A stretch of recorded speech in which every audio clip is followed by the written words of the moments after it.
तो second method में figure बना हुआ है, आप लोग देख पा रहे हो। तो इसमें क्या करना है, हमने क्या किया है, ए बी एक लाइन ड्रॉ की जो कहां से, आर से होकर के पास हो रही है, जो क्या है S T R P Q के पैरेलल है। चाहे एस टी के पैरेलल हम लोग ड्रॉ करें, चाहे पी क्यू के पैरेलल।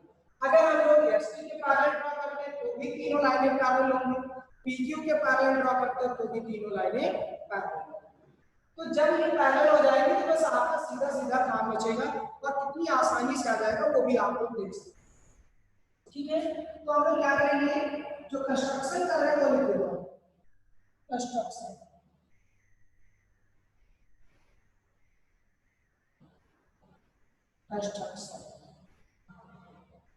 कंस्ट्रक्शन में क्या लिखेंगे, draw a line A B parallel to S T, draw a line AB parallel to ST which passes through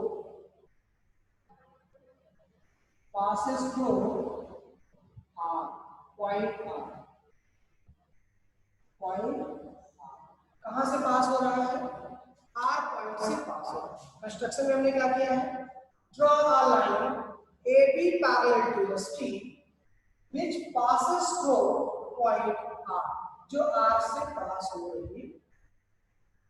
अगर ये आर से पास हो रही है, अब देखिए ये क्या हो गई, इसका मतलब क्या हो गया, S T parallel to P Q और एस टी पैरेलल टू, इसलिए तीनों लाइनें आपस में पैरेलल हो गई हैं, आपस में क्या हो गई, पैरेलल हो गई। और जब ये पैरेलल हो गई तो हम लोग क्या नोट कर सकते हैं, डिनोट क्या कर सकते हैं, अगर ये तीनों लाइनें पैरेलल है आपस में तो आप देख पा रहे हो when ST parallel to RB या AB, when ST parallel to AB, तो आपको क्या मिलेगा, इसका नाम भी दे देते हैं हम लोग कुछ, इसका नाम दे दीजिए 1 और इसका नाम दे दीजिए 2। ठीक, तो क्या मिल जाएगा, angle 1 plus 130 is equal to 180, तो मिलेगा 2 इंटीरियर एंगल्स इस वजह से। ठीक, तो एंगल 1 इज इक्वल टू आपको क्या मिल गया 50।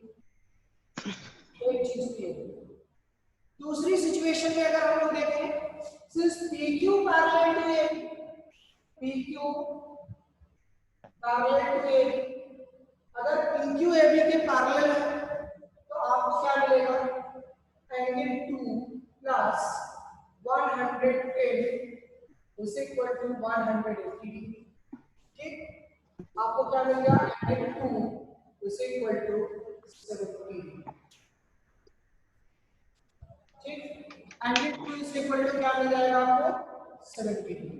नाउ फिर क्या लिखेंगे हम लोग, angle 1 plus x plus angle 2 is equal to 180 degree होगा। क्यों होगा, अगेन लीनियर पेयर कंडीशन, क्या बन जाएगी, लीनियर पेयर की सिचुएशन बनेगी। एंगल 1 की वैल्यू यहां से मिल जाएगी 50 प्लस x प्लस एंगल 2 की वैल्यू कितनी है 70, यहां से मिल रही है, ये 70 हो गया और ये हो गया 100। Now calculating x is equal to 180 minus 120, then x is equal to, you are getting 60। क्या मिल जा रहा है 60। तो यही आपका क्या हो गया, that becomes your solution। अब आप लोग एक बार इसको अच्छी तरीके से देख लीजिए, अगर कहीं लगता है कि इसमें कोई डाउट है, समस्या है, नहीं आ रहा है तो आप लोग पूछ लीजिए। आइए देखते हैं हम लोग क्वेश्चन नंबर 5। क्वेश्चन नंबर 5 क्या कह रहा है, In figure 6.32, if AB parallel to CD, angle APQ is equal to 50 degree and angle PRD is equal to 127 degree, find X and Y. सबसे पहला काम हम लोग क्या करेंगे, फिगर ड्रॉ कर लीजिए। फिगर आसानी से ड्रॉ हो जाएगा आपका। तो इसमें क्या दिया है, ए बी दिया है, सी डी को लाइन है, ए बी लाइन है और दूसरी क्या है, सी डी लाइन है। इसका नाम दिया है ए बी और दूसरी का नाम दिया है सी। ठीक, और इसमें क्या है, पी क्यू और पी आर एक लाइन से करेंगे, पी है और दूसरा ये क्यू है और ये आर। ठीक, और इसमें जो दिया हुआ है एंगल्स दिए हुए हैं, इस एंगल को दिया है 50 degree, this is given as 50 degree, और ये वाला एंगल भी दिया हुआ है, this is given as 127 degree, 127 degree, और आपका दिया है x और y, ये है आपका x और ये है आपका y। ठीक, ये दिया है। अब देखिए आपको फाइंड आउट क्या करना है, इसमें किया क्या है, गिवन क्या है, कंडीशन बोल मैं लिख देता हूं। गिवन कंडीशन क्या है, गिवन कंडीशन इसमें क्या है, A B parallel to C D, A B parallel to C D, and to find out क्या करना है, फाइंड आउट करना है एक्स एंड, देखते हैं हम लोग solution, X and Y find out करना है और आपका ये सोल्यूशन।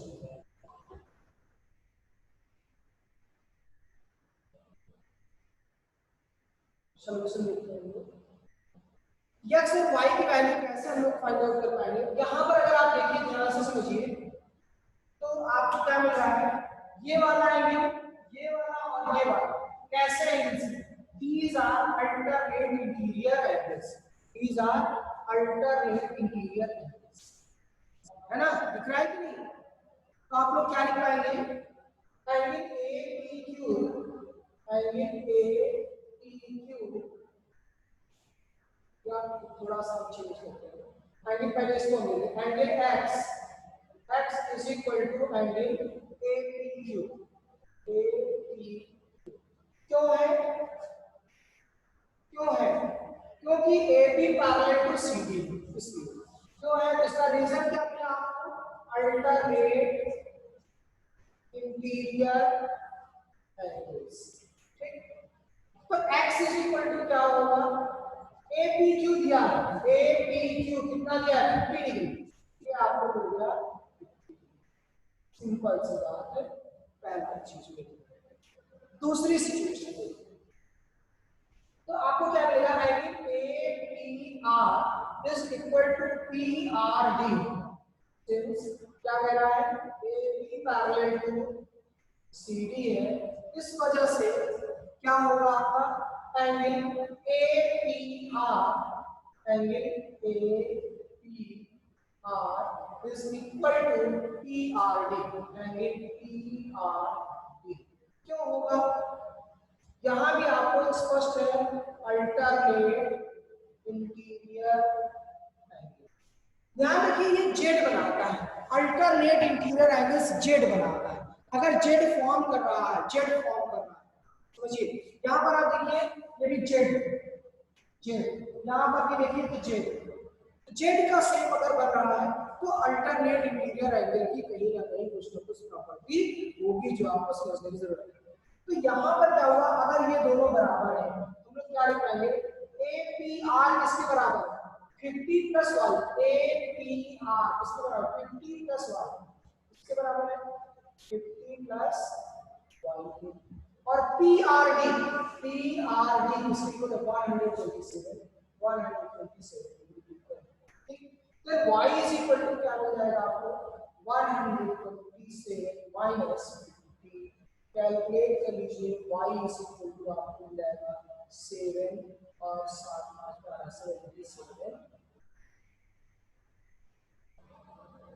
ठीक, दोनों चीजें मिल गई आपको, एंगल एक्स मिल गया और एंगल वाई मिल गया। बिल्कुल सिंपल सा है, कोई टफ नहीं है, आसानी से आप कर सकते हैं। अगर किसी को कोई डाउट हो तो बताइए। क्वेश्चन नंबर 6 में क्या कह रहा है, छठवां क्वेश्चन देख रहे हैं हम लोग। क्वेश्चन नंबर 6 में कह रहा है, फिगर बना हुआ है, फिगर आप लोग देखते चलिए। कह रहा है P Q and R S are two mirrors placed parallel to each other. P Q और आर एस दो मिरर है, ठीक है, मिरर है, मिरर समझ रहे हो, शीशा है, और उसको क्या किया गया है, पैरेलल रखा गया। जैसे आपको मैं बता दूं, देखिए जैसे ये है, एक मिरर ये हो गया, दूसरा मिरर अगर ये हो गया, तो दोनों का ऐसे पैरेलल रखा गया है, उसको क्या कहेंगे, ठीक। तो ये क्या होगा, पैरेलल हो गया, चाहे ऐसे रख दीजिए तो भी पैरेलल होंगे, और ऐसे रख दीजिए तो भी पैरेलल होंगे, ऐसे रखिए तो भी पैरेलल होंगे, जैसा भी आपको इच्छा हो उस तरीके से। इस तरीके से दो मिरर को रखा गया है जो एक दूसरे के क्या है, पैरेलल।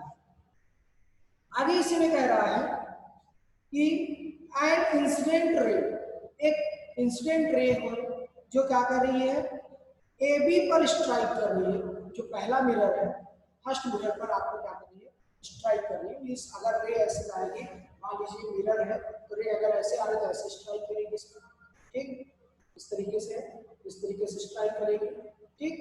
और उसके बाद फिर इसमें क्या कह रहा है आगे, the mirror P Q at B, और जब ये ए बी पर ऐसे स्ट्राइक की तो यहां से रिफ्लेक्शन कास्ट होगा, जो रिफ्लेक्ट होगी तो वही रिफ्लेक्टेड रे दूसरा वाला जो मिरर होगा उस पर फॉल करेगी। तो वो कह रहा है कि कहां पर गिरती है, बी पर गिरती है। The reflected ray moves along the path BC and strikes the mirror RS at C. ठीक, and angle reflects back along CD, और फिर वो क्या हो जाती है, बैक along CD के रिफ्लेक्ट हो जाती है। Prove that AB parallel to CD। तो चलिए अब हम लोग इसको सॉल्व करते हैं, जैसा क्वेश्चन कह रहा है वैसा ही हम लोग फिगर बनाएंगे। तो क्वेश्चन देखिए बेटा, वॉइस अगर किसी के यहाँ से आ रही है तो अपना स्पीकर म्यूट कर लीजिए। देखिए इसमें दिखा रहा है, क्या दिखा रहा है कि PQ and RS are two mirrors placed parallel to each other. तो सबसे पहला काम यही, तो दो मिरर है, कौन दो मिरर है, कौन कौन से, PQ है और RS। तो PQ RS दो मिरर है, दो PQ एक मिरर हो गया और दूसरा क्या हो गया, RS। और कैसे है ये, पैरेलल। इस मिरर का नाम है PQ और इस मिरर का नाम है RS, ठीक। मिरर है, एक तरफ क्या होगा आपका,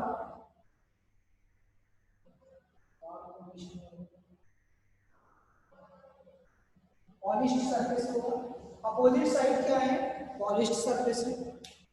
आगे इसी में दिया हुआ है to mirrors and incident ray A B, एक इंसिडेंट रे ए बी है जो स्ट्राइक कर रही है कहां पर, P Q mirror. A B एक क्या है, रे है जो पी क्यू मिरर पर ए से बी की ओर ए है और बी पर क्या करेगी, स्ट्राइक करेगी, फिर रिफ्लेक्ट होती है, ठीक है। यही रे क्या होती है, रिफ्लेक्ट होती है, और रिफ्लेक्ट होकर के फिर क्या होती है, आरएस को सी पर स्ट्राइक करती है और फिर ये रिफ्लेक्ट बैक हो जाती है, फिर ये रिफ्लेक्ट बैक हो जाती है, और इसका नाम ले देते हैं सी डी की ओर रिफ्लेक्ट। ये क्या है आपका मिरर की कंडीशन, ये आपको फिगर में भी नोट कर रहा है, दिखा रहा है आपको फिगर में, ठीक। अगर फिगर के अकॉर्डिंग समझें तो जब मिरर होता है तो आपको पता होगा मिरर की कुछ प्रॉपर्टीज होती है ना। आप लोग 7th क्लास में पढ़े होंगे साइंस चैप्टर में, या फिजिक्स में आप लोग 10th क्लास में पढ़ोगे। मिरर की प्रॉपर्टीज होती है, जब इसमें रे फॉल करती है तो क्या होता है, तो जब आपका ये जो ए बी रे इस पर फॉल करती है तो यहाँ पर एक क्या बनता है, नॉर्मल क्रिएट हो जाता है। क्या बनता है, नॉर्मल क्रिएट होता है, और ठीक है, और यहाँ पर जो स्ट्राइक है यहाँ भी ये क्या होगा, नॉर्मल क्रिएट।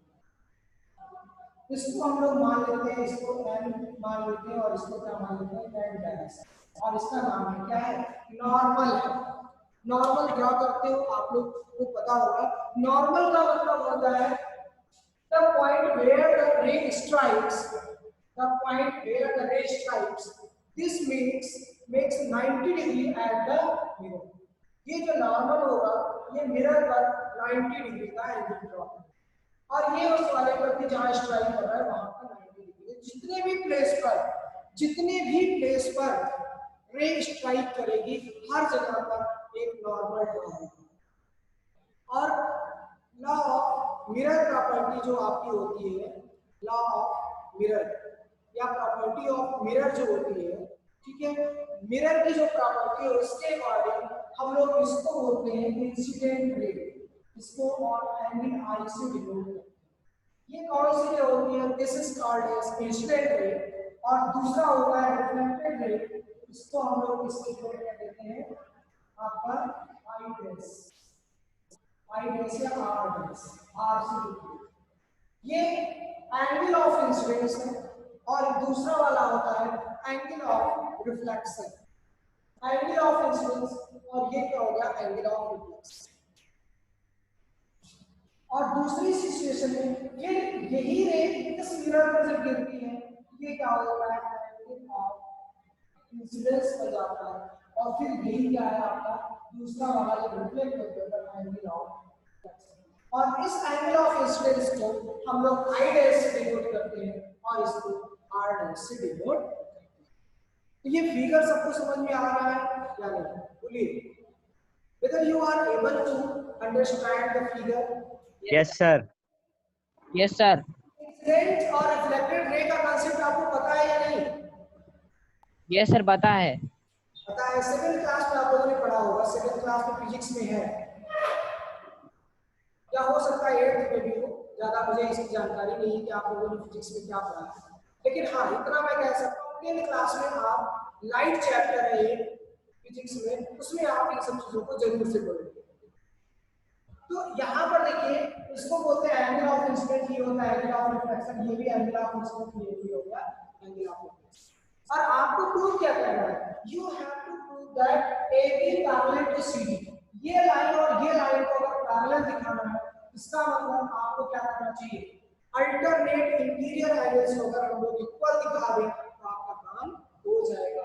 यहाँ पे अगर ये वाला एंगल ABC और BCD एंगल को अगर इक्वल दिखा दें तो आपका काम हो जाएगा।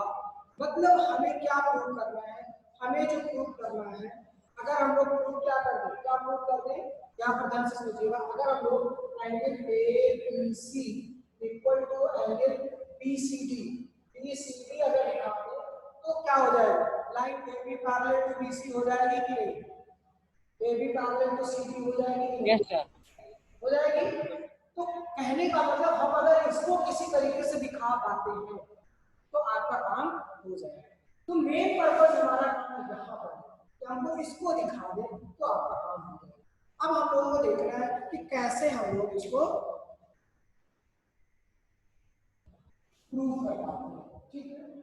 तो यहाँ पर अगर देखें तो आप क्या देख पा रहे हो, यहाँ पर मैं इसका सोल्यूशन लिखूंगा, डायरेक्ट सोल्यूशन में आप देख रहे हो angle I is equal to angle R होगा, angle I is equal to angle R क्यों होगा, जरा इसको बताइए, ब्रैकेट बंद करके उसका कारण लिख देंगे, क्यों होगा, इसको क्या बोलते हैं, इसको बोलते हैं law of reflection, law of reflection, law of reflection आप लोगों ने पढ़ा होगा। इसको क्या बोलते हैं, इफ ये इंसिडेंट कर रहे हैं इस पर तो एंगल I इस पर तो एंगल R होगा, किसकी सहायता से होगा, लॉ ऑफ रिफ्लेक्शन, जो फिजिक्स में आप लोगों ने पढ़ा उसका यूज कर रहे हैं, ठीक है। दूसरी चीज देखिए, ये 90 डिग्री का एंगल है, यहाँ भी ये 90 डिग्री का एंगल बना रहा है, नॉर्मल है, ये भी 90 डिग्री का एंगल बना रहा है, नॉर्मल है, यहाँ भी 90 डिग्री का एंगल बना रहा है, ठीक है। तो नॉर्मल की वजह से ये 90, ये भी 90, तो आपका होगा क्या, ये भी 90, ये भी 90, तो आपको क्या मिल रहा है, BN parallel to CN dash, BN parallel to CN dash हो जाएगा। क्यों हो जाएगा, since BN parallel to CN dash क्यों हो जाएगा, क्योंकि ये दोनों क्या है, since both are normals, both are normals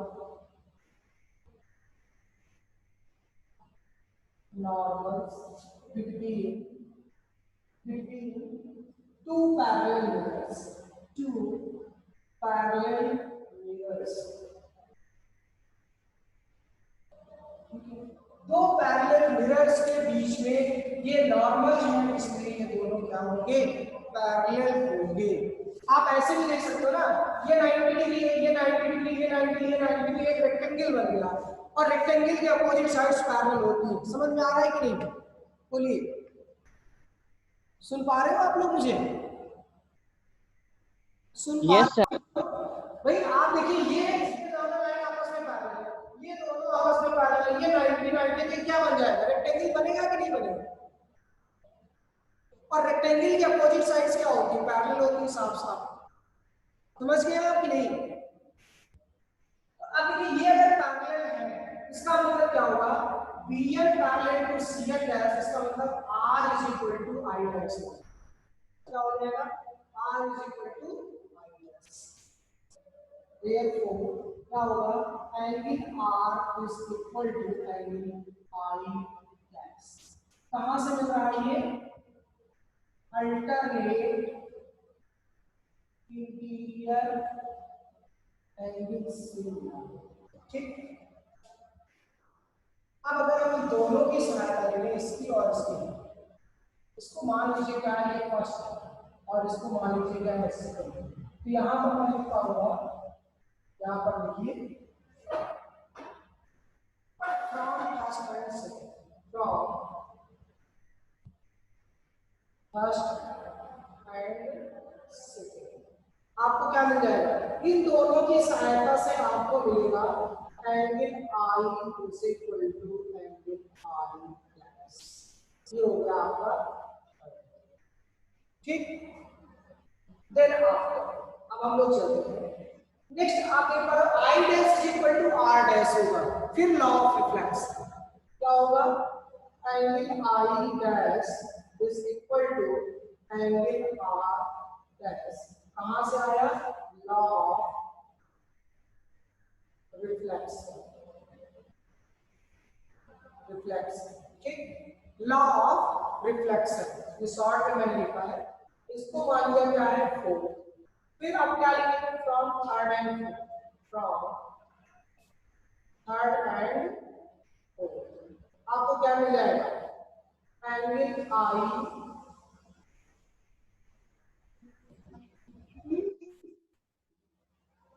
I is equal to angle R dash, सही है, ये आपका आ गया। अगर हम लोग क्या करें, फर्स्ट वाला और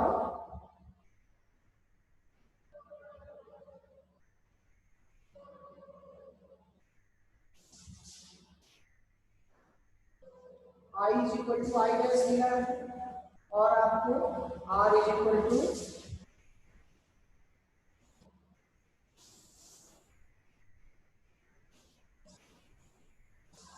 R डैश, देखिए इसमें थोड़ा सा है, हम लोगों को इस इक्वेशन को ये देखें तो angle I is equal to I dash और R is equal to R dash निकालना चाहिए, ये वाला और ये वाला अगर हम लोग कंपेयर करें, इसको और इसको कंपेयर करें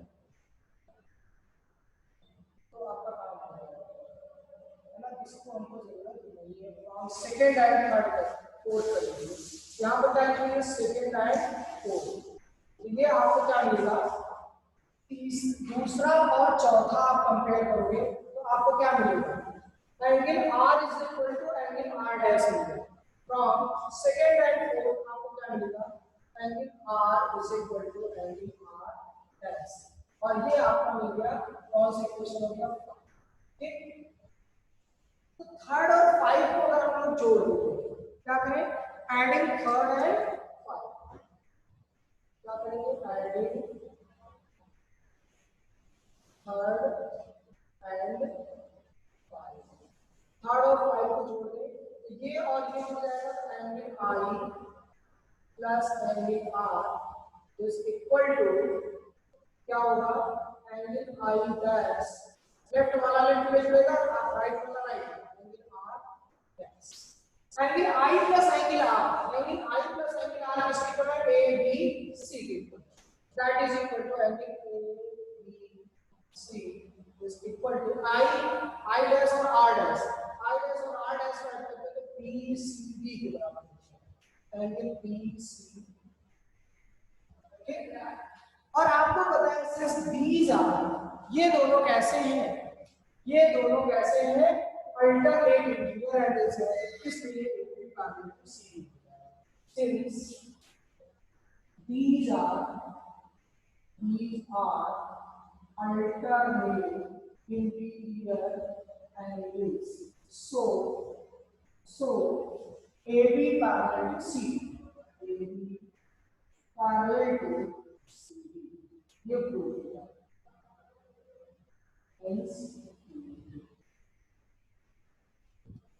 समझ में आ रहा है या नहीं आपको, एक बार फिर से देख लीजिए, मेरे ख्याल से इसमें किसी को दिक्कत नहीं होनी चाहिए, सिंपल क्वेश्चन है, बहुत टफ नहीं है, लेकिन ये है कि थोड़ा टेक्निकल है, हम लोग एक दूसरे को कंपेयर करें, मेन पर्पस हमें क्या है, I is equal to I dash दिखा दीजिए, R is equal to R dash दिखा दीजिए, आपका काम हो जाता है, ठीक, बस और कुछ नहीं करना है।